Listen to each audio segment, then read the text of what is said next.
ভাই আমার তরফ থেকে 50 টাকা দিলাম। ভাই আমার তরফ থেকে 100 টাকা দিলাম।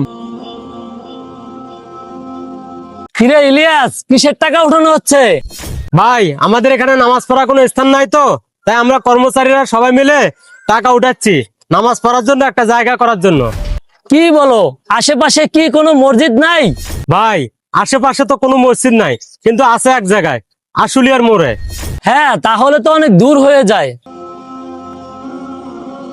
তাহলে আমার তরফ থেকে এই 20 টাকা দিয়ে শরিক হলাম। হ্যাঁ ইলিয়াস, তোমার সাথে একটু কথা আছে, একটু সাইডে আসো তো। এত বড় কোটিপতির ছেলে হয়ে মাত্র 20 টাকা দিল। আসলে তো আমার বিশ্বাস হলো না। ইলিয়াস, এই টাকাটা নাও, মসজিদের কাজে ব্যবহার করো। বিদ্যুৎ ভাই কিছুই তো বুঝলাম না, ওদের সামনে আপনি মাত্র 20 টাকা দিলেন, আর এখানে এতগুলো টাকা দিলেন, এমনটা করার কারণটা কি ভাই? আমি যদি ওদের সামনে টাকাগুলা দিতাম, তারা কম টাকা দিচ্ছে, তাদের আফসোস হইতো। আর সবার সামনে টাকাগুলা সোহাগ করা, এটা একটা অহংকারের আভাস। আর উত্তম দাম তো সেটাই যেটা লুকিয়ে করা হয়।